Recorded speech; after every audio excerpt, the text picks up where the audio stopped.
I am making this announcement in compliance with the Open Public Meetings Act, Chapter 231, Public Law 1975, laws of the state of New Jersey. The Borough Clerk has prepared a schedule of the meetings of the governing body of the Borough of Kenilworth for the year 2021.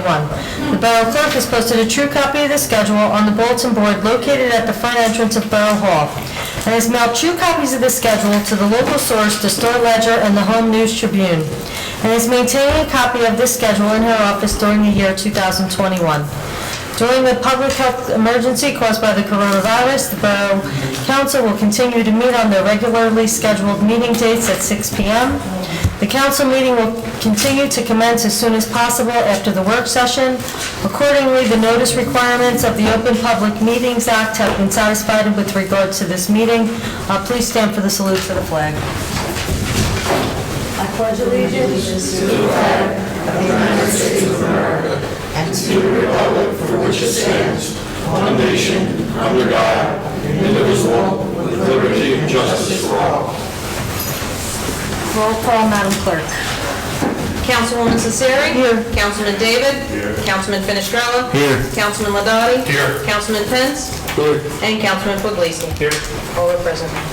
Okay, is there a motion to approve the minutes of the closed session of February 10th and April 14th? No. Work sessions of February 10th, March 16th, and 24th. April 14th, special meeting of March 16th, and the council meeting of April 14th, 2021. So moved. Second. Motion made by Councilman Ladati, seconded by Councilwoman Cesari. All in favor? Aye. Various advisories were received from the New Jersey State League of Municipalities. The Union County Mosquito Control submitted the annual disclosure notice. Kenilworth Volunteer Fire Department Chief Kruger submitted the certification for clothing allowance number 1, and a tree removal request was received from the resident at 247 North 19th Street. Is there a motion to accept communications and reports? So moved. Second. Motion made by Councilman Ladati, seconded by Councilman Pence. All in favor? Aye. Okay. Great. Okay, Kenilworth currently has a total of 1,131 COVID-19 cases that have been reported to the Health Department.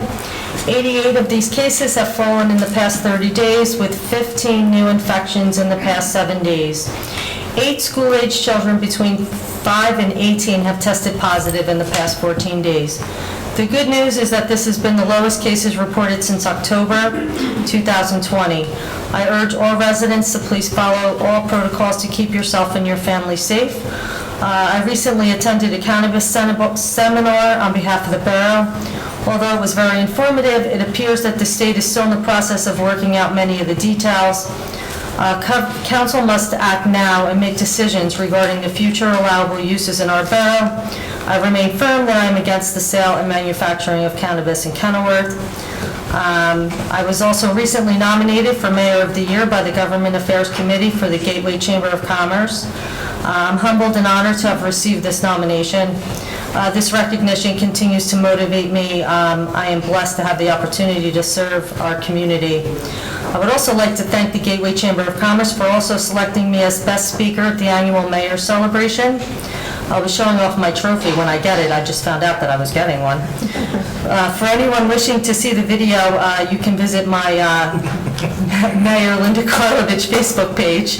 And if you're not on Facebook and you'd like to see it, you can email me and I'll send it to you. Or the entire event is available on YouTube under the 31st Annual Mayor Celebration. I'd also like to commend our Police Chief Seuss for having a 0% increase in his operating budget this year and for cutting $72,652.46 from his capital budget. As everyone knows, the borough has increased costs and a decrease in revenue due to the pandemic. Our chief has worked hard to keep costs in line while still maintaining a top-notch, state-of-the-art police department. Chief Seuss's dedication, commitment to Kenilworth, and his accountability to the taxpayers in Kenilworth is outstanding. You're doing a great job, and I'd really like to just say thank you. Thank you. I participated in the Union County Zoom conference today. A few updates. The Union County Jail will be closing and merging with Essex County. The Department of Corrections will be consolidated and will fall under the Union County Sheriff's Office, saving taxpayers $103 million over the next 5 years. The county will handle all transportation by providing a shuttle service from Elizabeth to the facility in Newark. In addition, county police will pick up those that are arrested, so municipal police officers won't have to drive to Elizabeth. Great job to all those who are involved. The county is also working on setting up community clinics and mobile registration sites for COVID-19 vaccine. If you wish to get vaccinated, there are appointments available. Please call the vaccination call center at 908-613-7829. And additionally, Morabito's Pharmacy is also offering the vaccine here in town. That's all I have. Thank you. The finance report, Councilman Ladati. Thank you, Mayor. The tax office has been busy processing 2021 taxes and assisting residents with PTR forms. That's the property tax reimbursement. It's a really nice gift from the state. When they talk about lowering taxes, they're doing it through this method here. Second quarter taxes are due May 1st with a 10-day grace period. Tax payments received after 4:30 p.m.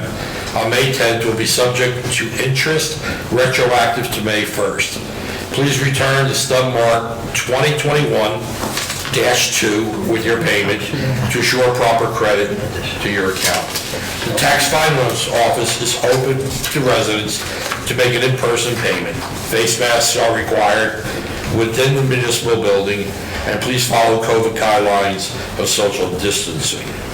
There is a lockbox located on the finance door, and anyone who wishes to make a payment before or after work hours can bring it there. If mailing your payment, please allow adequate time for delivery, as physical custody of the payment by the tax office determines receipt and not the postmark. Again, I'm just going to repeat that. The postmark doesn't matter here when it comes to May 10th. It's when they actually physically receive the payment. If you do that, you won't get the fees. If you want to pay online, www.kenilworthborough.com, and fees apply there. A couple more things. I had a meeting with the CFO today, and soon we'll have the municipal rate per $100 for assessed values of homes. So we'll have that out to you as soon as it's ready. We'll also project the annual increase. What percentage will be increasing? 2%, 3%, 4%, 5%, which I don't think so, but we'll have that number soon. And then we'll also know how much surplus is going to be used. We don't want to starve ourselves for next year. So we're just taking on accounting in the proper way. Last, I'd like to mention that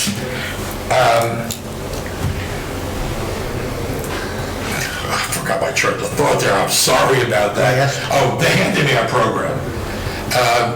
Most towns don't have it anymore because it's sponsored by the county, so it's not there. Kenilworth, we sponsor our own handyman program. Over the last month, I received 2 requests, and 2 requests were granted. Myself and Mark, look over the applications, and we send them back to Kathy for approval. So the handyman program is there, and it's very valuable. People wear masks and they follow all protocol. So I'd appreciate it. If you need it, please contact Kathy. Thank you, Mayor. That's all I have. Okay, thank you, Councilman Ladati.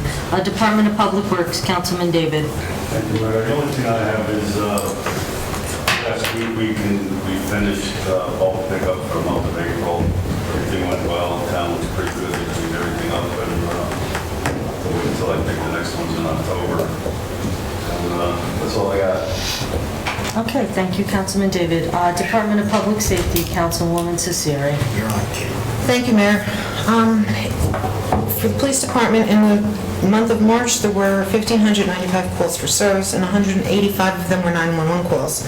We also racked up 144 hours of overtime and 248 hours total of training conducted, as more classes and training are starting to ramp up again. The New Jersey Attorney General Office has begun maintaining a use of force online database. It can be found on NJOAG, Use of Force Dashboard. Any use of force incidents that have occurred since October 1st, 2020 are included in the database. Kenilworth has 2 incidents in the database involving 3 officers. Kenilworth has been tracking the use of force incidents in-house for approximately the last 8 years through the software Guardian Tracking, and KPD has been in full compliance with NJOAG's directive to enter any use of force incidents into the online database. If anybody has any questions, Chief Seuss is available to discuss the use of force incidents to any member of council or the public. In the month of March, there were 2 fire calls. One was in 135 North 12th Street, which started from a used blowtorch. Officers Ruger and Diltz, along with Lieutenant Cox, were able to quickly identify the source of the fire and notify the fire department, thereby keeping the business okay, a bad situation from becoming much worse and preventing the entire business from being damaged. In the past couple of weeks, there have been several motor vehicles stolen out of Kenilworth, and they've been eluding the cops, and we are unable to obtain license plates in each case to determine if the vehicles were stolen or not. We are unable to conclude if this is connected to civil disobedience trends or evidence of a larger criminal activity. KBD has 2 reports of stolen vehicles in March. Both MVs were recovered in Newark. And the other fire, which I mentioned, was at 175 North Michigan Avenue. Officer Fashina was the first officer on the scene and did an excellent job of clearing the building and several dozen workers. And that's all I have, Mayor. Thank you. Okay, thank you, Councilwoman Cesari. Planning and Zoning, Councilman Fenestrella. Thank you, Mayor. Our next Planning and Zoning Board meeting is scheduled for May 13th. There's an application we discussed.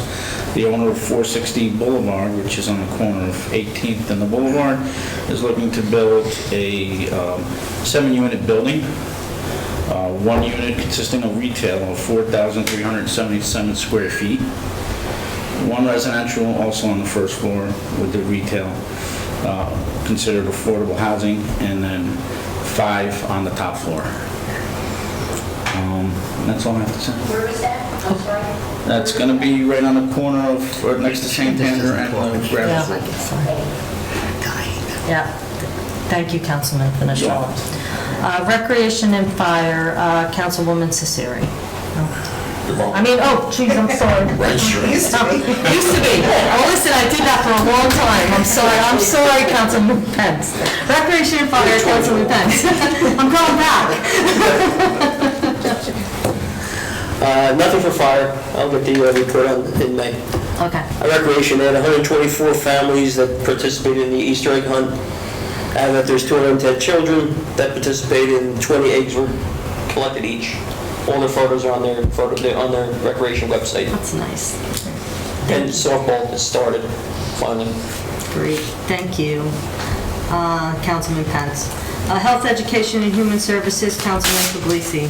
Thank you, Mayor. Just on the Board of Health, I received an email from Dr. Panigi, just thanking again, especially, I forgot to thank the Kenilworth Veterans Center and Bobby Jeans for allowing the American Red Cross to have the fund drive there, the blood drive there. Again, for all the volunteers that gave blood, we were overlooked, and it just goes to speak to the residents of Kenilworth. We had to turn people away. They had to turn people away from the door. When I arrived, they told me I took back in 2 hours. Again, that just speaks to the heart of people in Kenilworth. They don't mind you, especially in the middle of the pandemic. Also, I read today that finally, or the trend on rate of transmission for COVID has gone down to 0.80, which basically means it's going down at a rate of, I guess, 80%, not 80%, 0.08% each day. So, I mean, back when this first started, it was going up 5-fold every day. And then again, that's as a result of, probably as a result of the vaccinations that's going on. and everybody vaccinating. And I believe most of us have been vaccinated already. And we just need to get the word out that you still have to. It's a moral obligation and Vermont, and go out there. I understand some of you may not want to, but I think sometimes I think others as well. For the library, I just wanted to point out that they have actually a multitude of events going on, and they're really doing well. According to the library, May is going to be an exciting month. Beginning in May, the library will be hosting in-person outdoor programming for its patrons, and that's the first time since this all started that they've had this outdoor program. They've actually applied, and Laura Weinstein, our clerk, has actually advised us that, by me, that they've actually applied for a permit and everything's go on that. It's one of the things that they'll be doing is a new group called Paper Pal, and that's going to begin Tuesday on May 4th. And there will be a card-making, scrapbooking club, which will begin each Tuesday from 2 to 4. And that'll be outside in the library's parking lot, and all social distancing requirements will be enforced. And again, it's just part of a transition, hopefully going back to normalcy. Everyone is welcome to attend. You don't have to have crafting experience.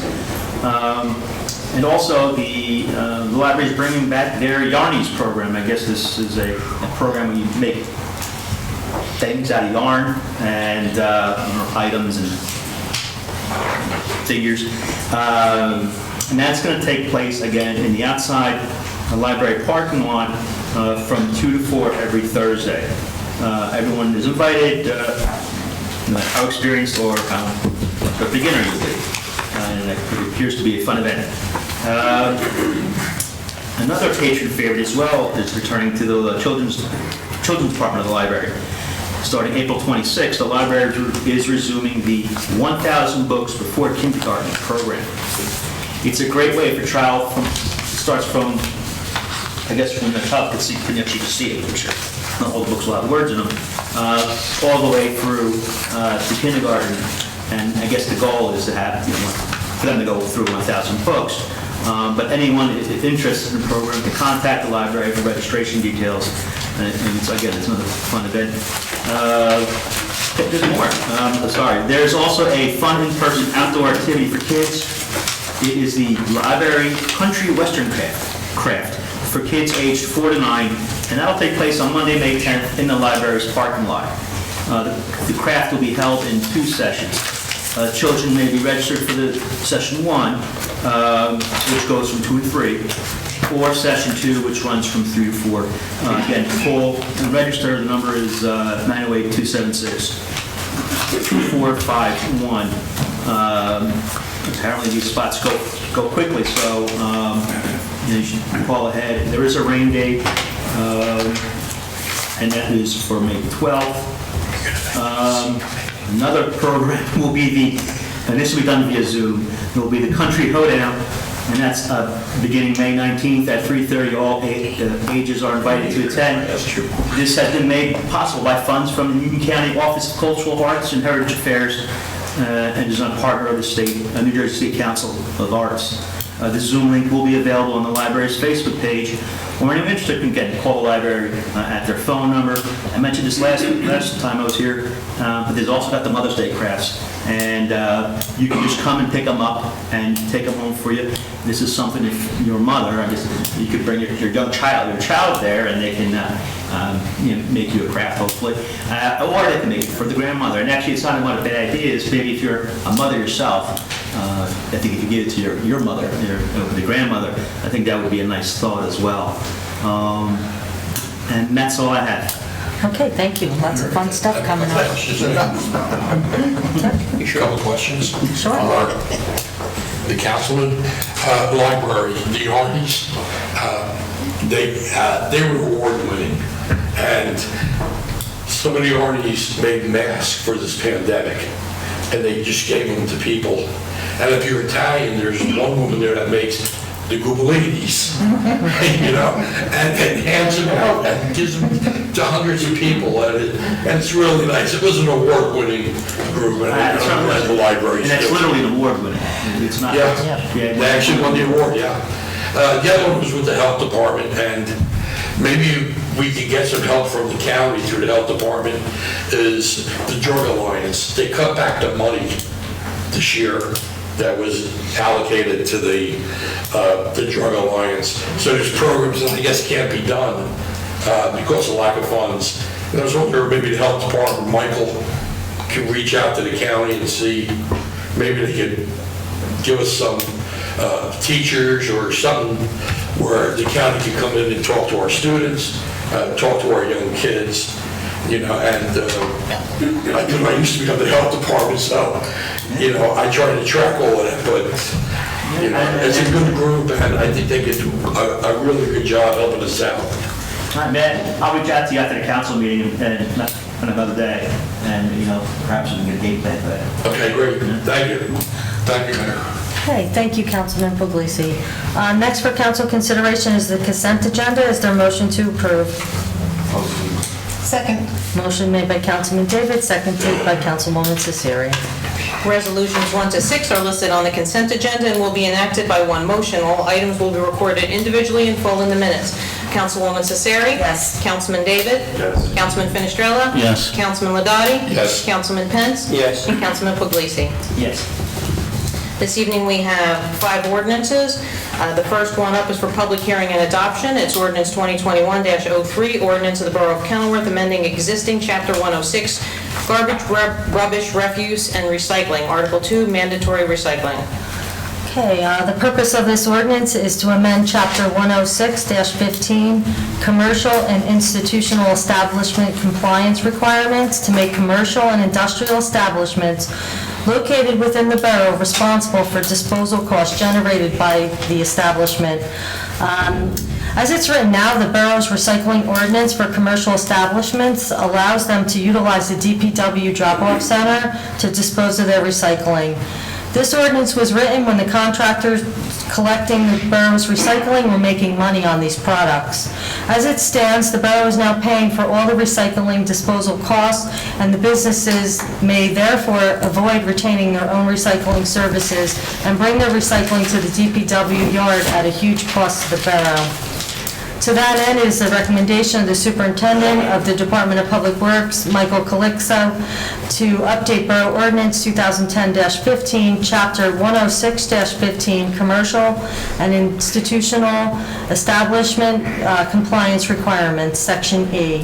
Is there a motion to open the floor? Mayor, excuse me, I'm just, before we go to the public hearing, I want to make sure, at least that my recommendation was considered, the people who were utilizing this in the past, put it in simple terms, I don't want them to show up one day with a truck and say, no, you can't be here anymore. So I'm making an assumption that the DPW people have notified them about the impending change. Yes. Sign the proposal for, Please go ahead, Mayor. Okay, excellent. Is there a motion to open the floor to public discussion on this ordinance to 2021-03 only? So moved. Second. Motion made by Councilman Ladati, seconded by Councilwoman Cesari. Anyone have anything to say regarding this ordinance and this ordinance only? Please come forward, state your name and address. Okay, seeing no one, is there a motion to close the floor for public discussion on this ordinance only? motion. Second. Motion made by Councilman David, seconded by Councilman Pence. Is there a motion to approve the ordinance 2021-03 for adoption? Motion. Second. Motion made by Councilman David, seconded by Councilwoman Cesari.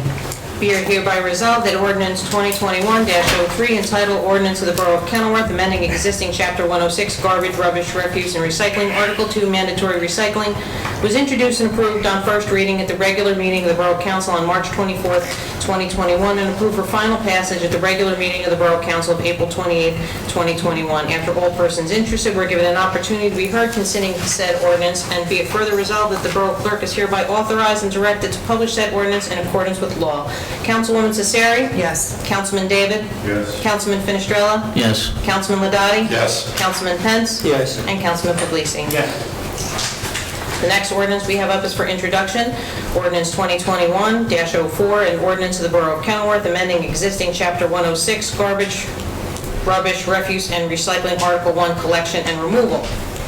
Okay, the purpose of this ordinance is to amend Chapter 106-6, receptacle requirements, and 106-7, hours of collection to reflect current standards and practices.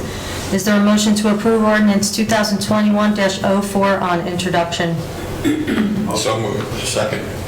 Motion made by Councilman David, seconded by Councilman Ladati. Be it hereby resolved that ordinance 2021-04, entitled an ordinance of the Borough of Kenilworth amending existing Chapter 106, garbage, rubbish, refuse, and recycling, Article 1, collection and removal within the Borough of Kenilworth, County of Union, State of New Jersey, heretofore introduced, is now passed on first reading, and that said ordinance be further considered for final passage at a meeting to be held on May 26, 2021, at 7 p.m., or as soon as thereafter, as the matter can be reached at the regular meeting place of the Borough Council, and that at such time and place all persons interested be given an opportunity to be heard concerning said ordinance, and that the Borough Clerk is hereby authorized and directed to publish said ordinance in accordance with law. Councilwoman Cesari? Yes. Councilman David? Yes. Councilman Finestrella? Yes. Councilman Ladati? Yes. Councilman Pence? Yes. And Councilman Puglisi? Yes. The next one up is ordinance 2021-05, an ordinance of the Borough of Kenilworth amending existing Chapter 91, fees and licenses, Article 1, fees generally, within the Borough of Kenilworth, County of Union, State of New Jersey. Okay, the purpose of this ordinance is to amend Chapter 91, fees and licenses, specifically Uniform Construction Code fees. Is there a motion to approve ordinance 2021-05 on introduction? Second. Motion made by Councilman David, seconded by Councilwoman Cesari.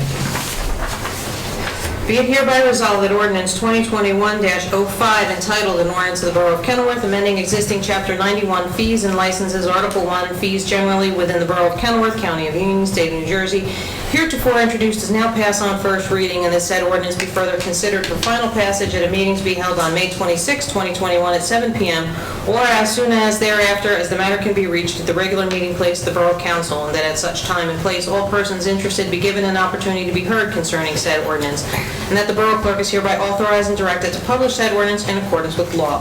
Councilwoman Cesari? Yes. Councilman David?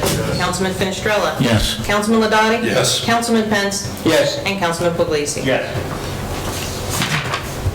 The next ordinance I have up is 2021-06, an ordinance of the Borough of Kenilworth prohibiting the operation of any class of cannabis businesses within its geographical boundaries and amending the existing Chapter 120 land use, Article 30 conditional use within the Borough of Kenilworth, County of Union, State of New Jersey.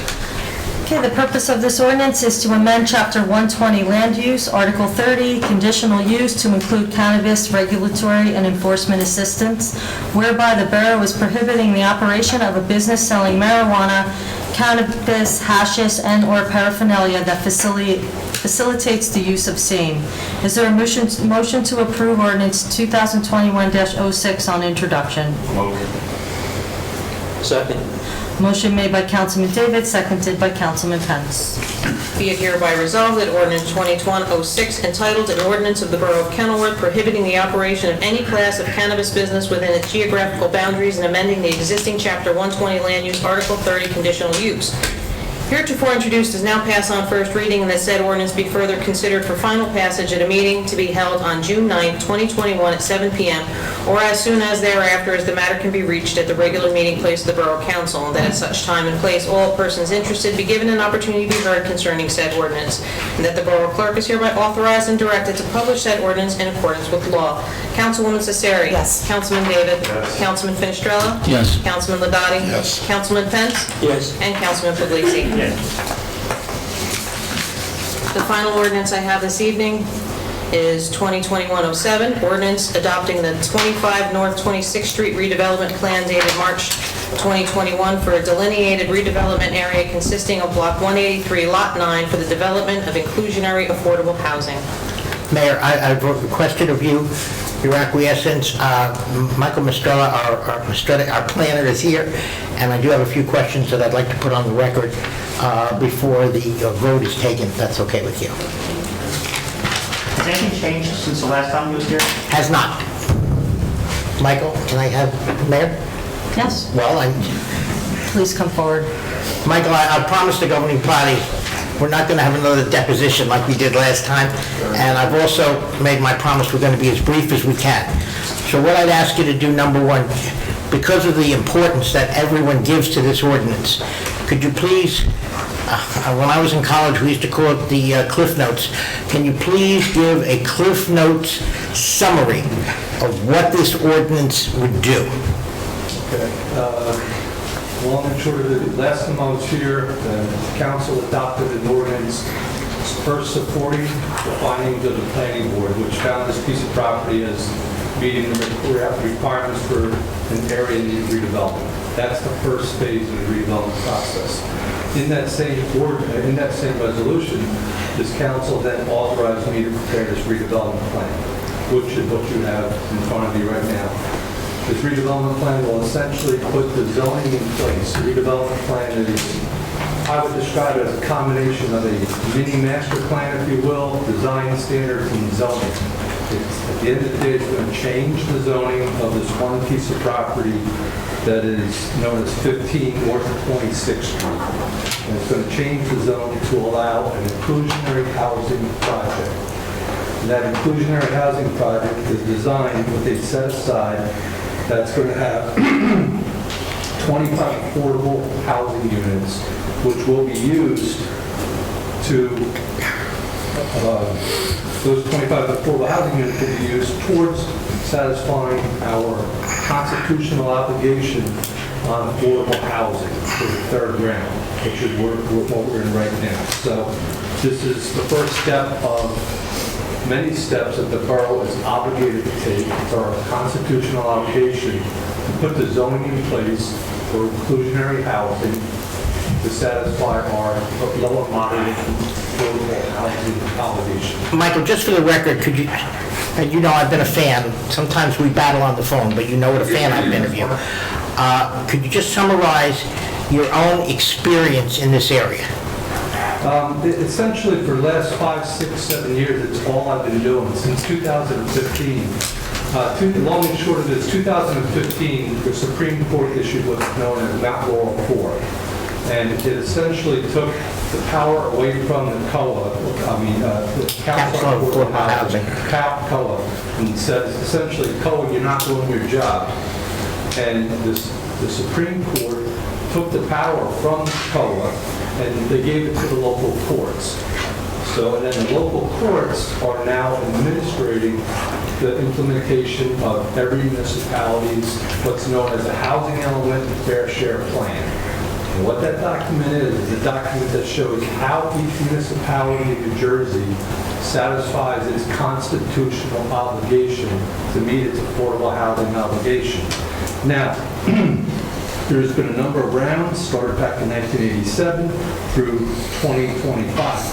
So we're talking a 38-year obligation time period. It's a very large time period. And the authority is with our court right now in Union County. That's where the authority to oversee this housing element plan. And what we're doing tonight is with the introduction of this ordinance, to put the zoning in place for one piece of property to start satisfying that obligation. There's a whole history of other mechanisms that we're going to have to go through, dealing with this, what's called a special master, who's a planner designated by the court to oversee everything, and then you have Fair Share Housing Center, who's also involved in this. But this is a voluntary obligation, it's a constitutional obligation. It's the only thing I've been doing for, well, not the only thing, but the biggest thing I've been doing for the last about 7+ years. Our planning firm, our planning staff in our office manage 15 municipalities. I've worked with most of which have settled and have come to prepare these documents, again, voluntarily. That's very important. I have also represented municipalities that said, I don't want to do this. I'll challenge you. I'll take it to court. And I've been through numerous trials. That did not end well. If you push back and don't want to do what your obligation is going to be, you have a long road ahead of you. It's going to be a very difficult road to Costly go road. down. The mayor adds costly. Costly. Mayor, Michael, Costly road. Mike, let me I've take, gone through the expenses at one of the previous hearings. It was literally in millions of dollars, the fees over a period of 5+ years that they spent. And at the end of the day, they settled it away. Michael, based on your experience, and you know my view is that this plan, the process we're going through now, would meet the judicial scrutiny of the assignment judge of Union County. My question to you, do you agree or do you disagree with the statement that this process that we're going through right now would insulate us temporarily from any judicial scrutiny and that most horrible of things, taking over our zoning ordinances? 100%. This is, I could not agree with you more with that statement. I want to be clear, it's not the only thing we're going to have to do. It's not the only obligation that we have. However, it's a very big positive step in the right direction. It puts the borough in very good light. The alternative is trying to justify a position that's going to be very difficult to justify, and you're going to be attacked on many different levels. Just a couple of others quickly, Michael. Next question for you. In terms of, I know you followed my direction, we have limited our contact with Developers Council. He's had no impact whatsoever on our determinations here today. So I want to make it clear that you agree that, in fact, our determinations here today are based primarily upon your recommendations and based upon the experience that we've had. Absolutely. The beauty of this right now is we control the process. Again, it's voluntary. Maintain control of the destiny of your town and the development of your town. We have control of the preparation of the redevelopment plan. I prepared the redevelopment plan. We have incorporated a long list of items designed into this plan that are of sole benefit to our residents, to our neighboring properties, etc. A whole host of design, parking, architectural standards that otherwise, if this were to go to court, I will not be able to obtain. They will probably remove from the plan. So this has been crafted in the borough's best interest to be the cornerstone of our affordable housing plan. Again, I represent, I think, 7 municipalities in Union County alone where this is all I've done.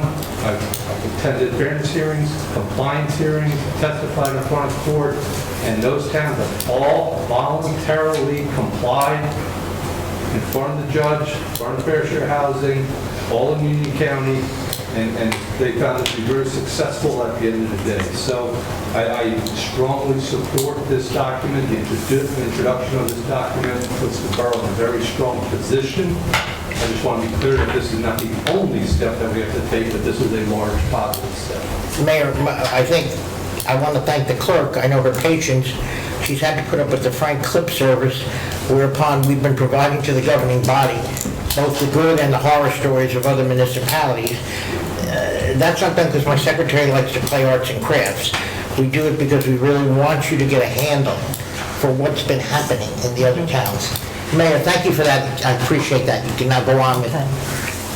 Does anyone have questions for Mike, since he's standing right here?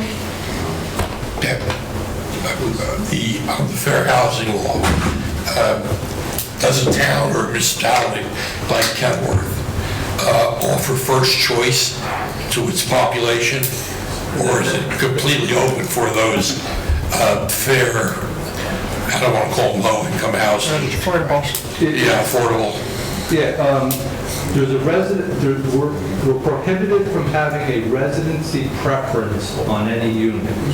Okay, what we are allowed to do is have a regional, we're in a region. So it goes to the housing units for families within that region.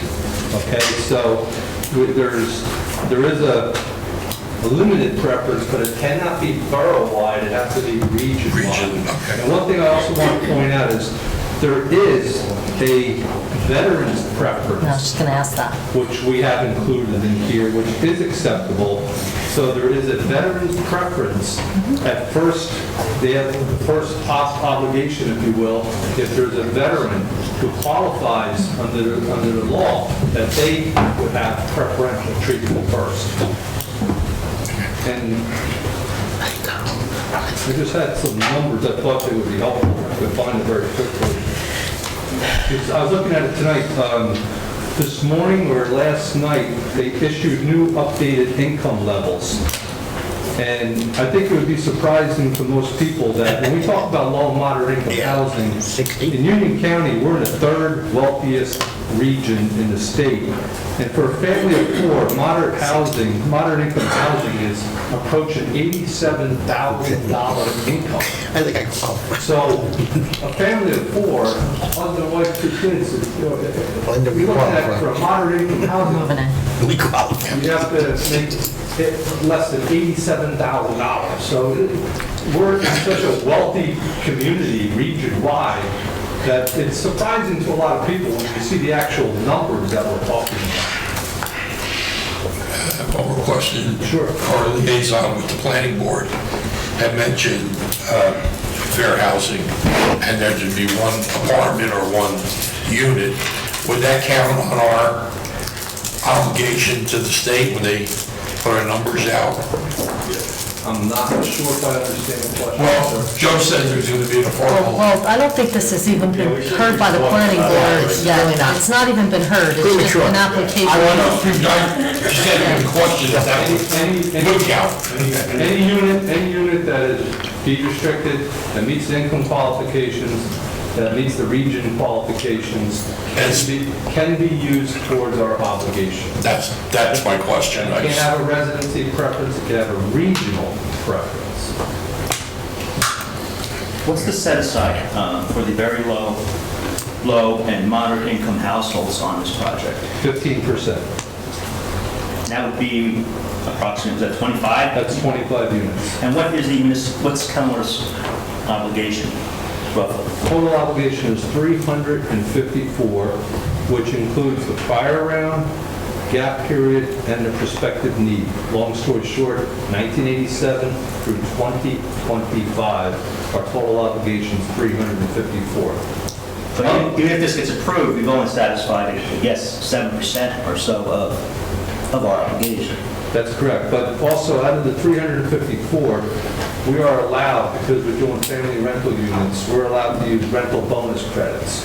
Because we're doing family rental units, out of that 354, depending on, assuming that they are all that type of unit, we're allowed to use 25, we're allowed to remove 25% of our obligation and satisfy them by what's called bonus credits. So you don't actually have a unit constructed, called a bonus credit. So that would give us 89 if we were to satisfy those, plus the 25 that would come out of here. So 354 minus 89 minus 25 in this project would bring it down to 240. But you're correct, it does not satisfy the whole obligation. But we would not necessarily have to satisfy the whole obligation because Kenilworth can be described as what's called a vacant land town. In other words, Kenilworth has been built out for decades. We don't have available land. It's not like you can compare Kenilworth to a western, I don't want to say in other towns, but I have towns out in Sussex County where it's mostly undeveloped farmland and so forth. You can't compare what happens when a municipality like Kenilworth is all built out. We don't have a lot of vacant land, but yet we have this massive obligation. You apply for what's called a VLA, a vacant land analysis, which maps all of the vacant land in town. And we basically show the court, show fair share, show the master saying, listen, out of all of the properties, and we do this by the tax assessor, go to the tax assessor, there's a code for vacant land, and you get a readout of every parcel in the town, and you analyze each one of those parcels. And then you eliminate those parcels even further if they're restricted with environmental conditions, wetland streams, and so forth. So at the end of the day, what we prove to the court is, yeah, we have this number, 354, but we have no vacant land, or very, very little vacant land. And so we develop what's called a realistic development potential, RDP. And if you fully satisfy your RDP, the rest of the numbers put into what's called second-class category. It's called unmet need. We may have to put an overlay zone in to address your unmet need, because you're not building the units. So we're a built-out town. We can only put in so many units. Michael, I just following up on the councilman's question, but let's be clear. If you and I could predict the future, we would go to Aqueduct Racetrack tomorrow. But what I want to suggest to you is the fact that we would move on this project, in your opinion, would this be a substantial defense to any court intervention? I think this is absolutely critical, in my opinion. I cannot underscore that anymore. It's absolutely critical. We have an obligation, we're a built-out community, with very little land, with a piece of property that's available, we have a developer who's ready, willing, and able to construct inclusionary housing. This is a cornerstone of our plan. It's vital, it's critical that this moves forward. One other thing That on... we maintain control of our town. But one other thing, and let's be clarified for the council, this is only the first step. This plan is going to be subjected to scrutiny. If you hear it one more time, I know you'll hang up the phone on me, but I am desperately concerned with the traffic flow on Michigan Avenue and the impact it's going to, as somebody who goes down that road every day. Absolutely. But the point I'm making is not my personal needs, but the fact is that this project will be subjected to a give and take. This project will be subjected to significant scrutiny by the governing body and presumably the planning board as well. Excellent, correct, yeah. Okay. And we've built in every protective measure that I can come up with in order to protect our residents, our borough, the surrounding property owners, traffic, utilities, streetscape improvements, site remediation, contamination, you go all the way down the line. And it's all at the expense of the developer. And we review it, county reviews it if we deal with a county road and so forth, and the DEP will review it. So we've built in all the protective measures. This plan I can't stress enough how important it is for the borough to take this step. So again, this doesn't solve all of our problems, everything doesn't go away. It's the first step. We will have to do more, such as an overlay or two. But this is a very critical step. Go ahead. Okay, thank you. Thank you, Mayor. Thanks. Okay. The purpose of this ordinance is to adopt the redevelopment plan for an area in need of redevelopment. Non-condemnation for the 25 North 26th Street. The council has reviewed the redevelopment plan and determined that the plan is substantially consistent with the borough's master plan. With this introduction, the redevelopment plan will move forward to the planning board for review and recommendations prior to adoption. Is there a motion to approve ordinance 2021-07 on introduction? So moved. Second. Motion made by Councilman Ladati, seconded by Councilman David. Be it hereby resolved that ordinance 2021-07, entitled, "An Ordinance Adopting the 25 North 26th Street Redevelopment Plan dated March 2021 for the delineated redevelopment area consisting of Block 183, Lot 9, for the development of inclusionary affordable housing within the borough of Kenilworth, County of Union, State of New Jersey. Heretofore introduced is now passed on first reading, and that said ordinance be further considered for final passage at a meeting to be held on June 9, 2021, at 7 p.m. hour as soon as thereafter as the matter can be reached at the regular meeting place of the Borough Council, and that at such time and place all persons interested be given an opportunity to be heard concerning said ordinance. Be it further resolved that the Borough Clerk is hereby authorized and directed to publish said ordinance in accordance with law. Councilwoman Cesari. Yes. Councilman David. Yes. Councilman Finestrella. No. Councilman Ladati. How can you, it's reckless. Stay in your lane, Frank. My Councilman lane is, Ladati. sir, Stay in your lane. my, You want to become a councilman? sir, I'm giving you a legal opinion. It's a We're in reckless, the middle of a vote. You want to talk reckless? Can we All right, finish the whatever. vote, please? you asked me a question, I gave you the You answer. know, we're in the middle of a vote. Let's finish the vote. Reckless. Stay in your lane. My lane was to answer your You want to question. run for Kenilworth? You want to run for council? You want to have a say? Do what you got to do, all right? But don't, you're in the middle of a vote, a roll call vote. I answered your question, sir. All right, can we just get on with this? I'm done with it. Let's go. Councilman Ladati. Finish the vote. I need to vote in the affirmative for the protection of our town. Councilman Pence. No. Councilman Puglisi. No. Reckless. Mayor Karlovic. Yes. Motion passes. That's all I have this evening, Mayor. Okay, I have two proclamations this evening. The first is Public Safety Telecommunications Week, which was April 11th to the 17th. Whereas emergencies can occur at any time that require police, fire, or emergency medical services. When an emergency occurs, the prompt response of police officers, firefighters, and paramedics is critical to the protection of life and preservation of prosperity. The safety of our police officers and firefighters is dependent upon the quality and accuracy of information obtained from citizens who telephone the Kenilworth Emergency Communications Center. And whereas public safety telecommunicators are the first and most critical contact our citizens have with emergency services, and they are the single vital link for our police officers and firefighters by monitoring their activities by radio, providing them information, and ensuring their safety. And whereas public safety telecommunicators of the Kenilworth Police Department have contributed substantially to the apprehension of criminals, suppression of fires, and treatment of patients. And whereas each dispatcher has exhibited compassion, understanding, and professionalism during the performance of their job in the past year.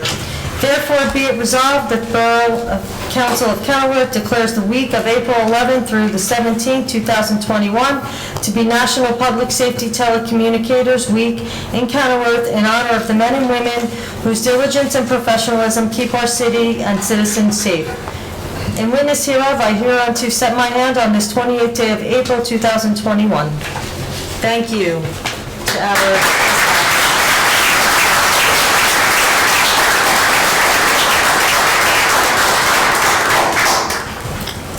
And the second is National Police Week on May 9th to the 15th. To recognize National Police Week 2021 and to honor and service and sacrifice of those law enforcement officers killed in the line of duty while protecting our communities and safeguarding our democracy. Whereas there are more than 800,000 law enforcement officers serving in communities across the United States, including the dedicated members of the Kenilworth Police Department. There have been 58,866 assaults against law enforcement officers in 2018, resulting in approximately 18,005 injuries. Since the first recorded death in 1786, more than 22,000 law enforcement officers in the United States have made the ultimate sacrifice and have been killed in the line of duty. And whereas the name of these dedicated public servants are engraved on the walls of the National Law Enforcement Officers Memorial in Washington, D.C., and 307 new names of fallen heroes are being added to the National Law Enforcement Officers Memorial this spring, including 135 officers killed in 2019 and 172 officers killed in previous years. The service and sacrifice of all officers killed in the line of duty will be honored during the virtual National Law Enforcement Officers Memorial Fund's 32nd Annual Candlelight Vigil on the evening of May 13, 2021. The Candlelight Vigil is part of the National Police Week, which takes place this year on May 9th through the 15th. And whereas May 15th is designated as Peace Officers Memorial Day in honor of all fallen officers and their families, and the U.S. flag should be flown at half-staff. Therefore, be it resolved that the Kenilworth Borough Council formally designates May 9th through the 15th, 2021 as Police Week in the Borough of Kenilworth, and publicly salutes the service of law enforcement officers in our community and in the communities across the nation. In witness whereof, I hereunto set my hand on this 28th day of April 2021. Thank you for your service to our borough.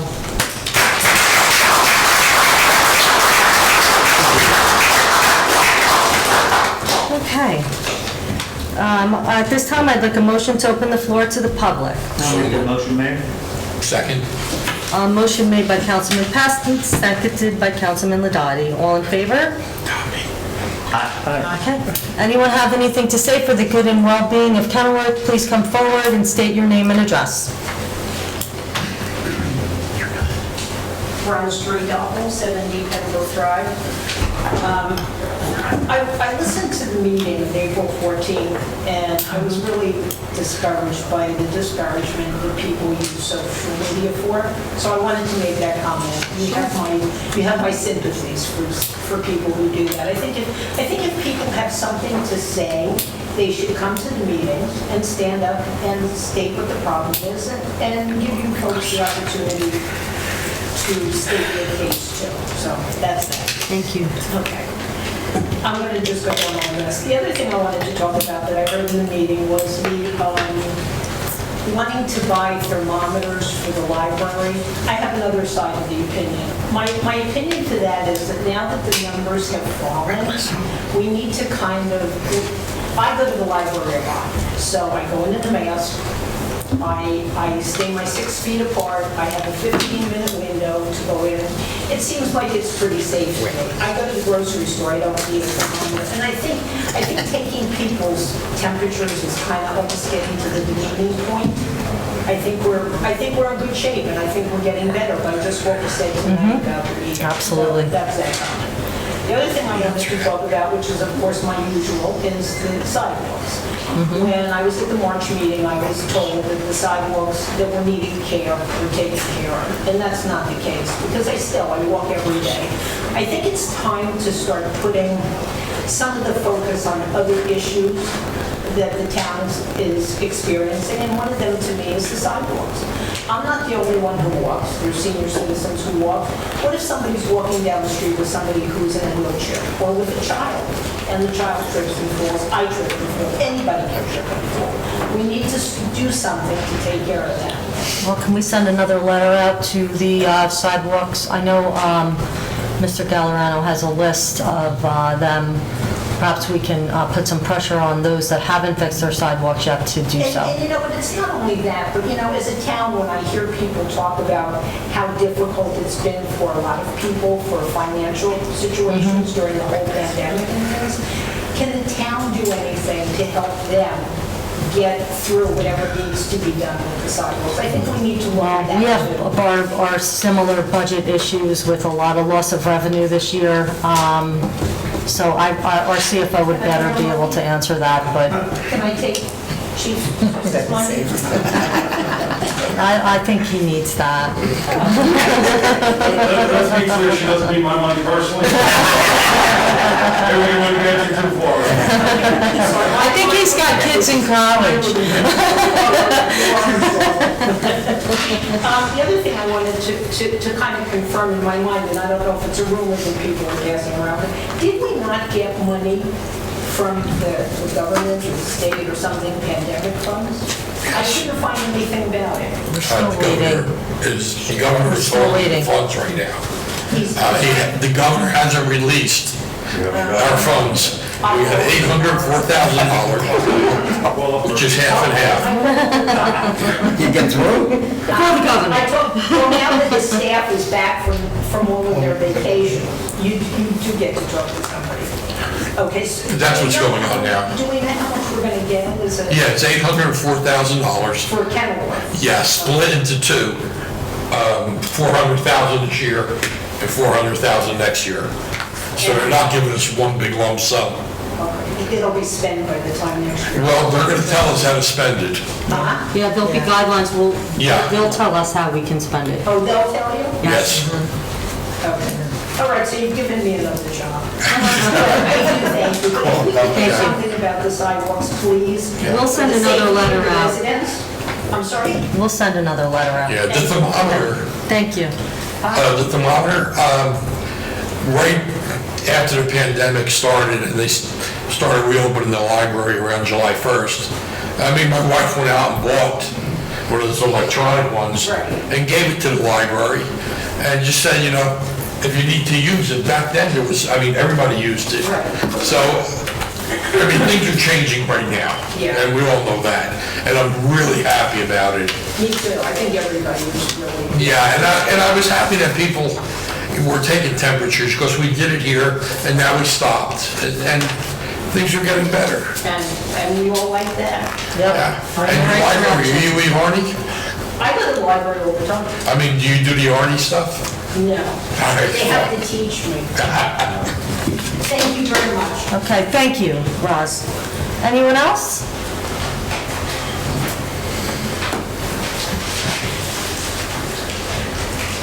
Good evening, Mayor and Council. How's everybody? 14 North 12th Street, Bob Herbert. I have a question on what is being proposed about the redevelopment zone, and I have a question about Merck. So I'd like to start with Merck. Does anybody know the reason that they're filing an appeal of property tax on their property? Do you know any basis? Well, Bob, the basis is obvious. They want to reduce, well, first let me give you an opinion, and then I'll give you what I know. In my opinion, too. Opinion one. If they were successful, if is a big word, if they are successful in their tax appeal, that makes the property that much more valuable. So let's say the Herbert Company was going to come in and buy it. They would come in with a lower tax number as far as their tax exposure. That's an opinion. I can't be sure why they're doing that. I don't know if you were here earlier on in the meeting. Now that we have a special counsel, the first thing he's going to do is reach their tax appeal attorney. And that's all the Merck tax appeal attorney doesn't say, okay, how much are you asking for? The reason I say that, that'll give us a pretty good handle. If it's a small amount, well, we can pop the champagne. But if it's a big amount, then I think the reason is they're doing a tax appeal to enhance their value of property.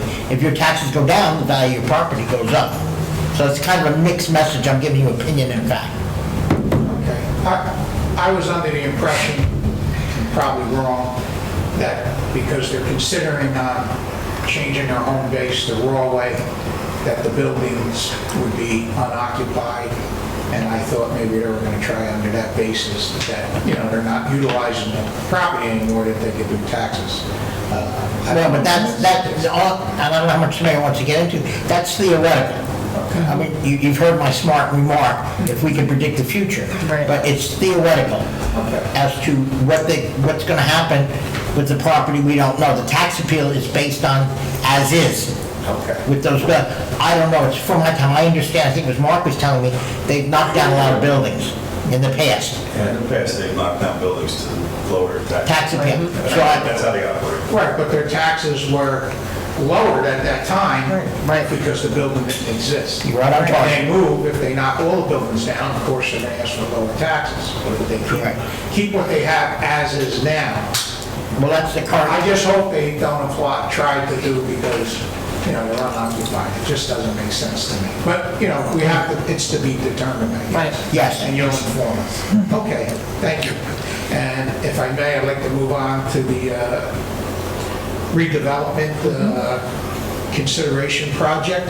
Our professional planner stated that 25% of them, of the units would be affordable housing.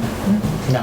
15%, 25 units. 15%. 25 total units is what he said, Oh, you said 25, Yes. 25 units are being, out of 164. 25 units out of 100. It's 15%. It's 15%, right? On that property, the developer is going to be proposing 164 units? No. No, I'm just asking, I don't, just trying to find out. You can have your planner, he can. How many units, maybe units? 165 total units, 15% set aside, so there is 25 of the units on the property within that 165 is to be set aside for affordable. 25 out of 165. That's correct. Okay, so that leads me to the question that, are we going to base that proposed 165 units based on our affordable housing master plan ordinance that's in effect now? Or are we going to set scheduled requirements for a redevelopment area in Kennewick? Because I believe it's 30 units per acre in our master plan and our current land use ordinance. This redevelopment plan would supersede that, and would put the zoning in place for this 165 and the 25, So they'll have their own bulk requirements, They have- schedule requirements, however you want to call it. everything, all of the design, bulk, requirements, reports, everything is built into every development plan, and it's custom for that one piece of property. Okay, so they'll have their own, it'll be rezoned, and it'll have its own limitations. That's correct. Okay, that's all I wanted to know. Thank you very much. Thank you, Bob. Okay, anyone else? Okay. Hello, Chief.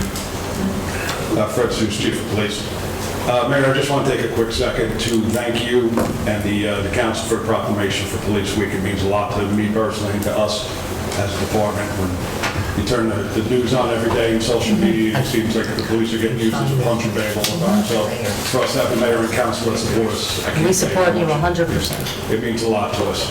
I'd also be remiss if I didn't take a second to acknowledge our borough administrator, who has been a very good friend to me and a very big supporter of our police department. And the reason we have a blue line down in the middle of Boulevard. So I appreciate that, Laura. Mayor, I also want to commend you for recognizing our dispatchers.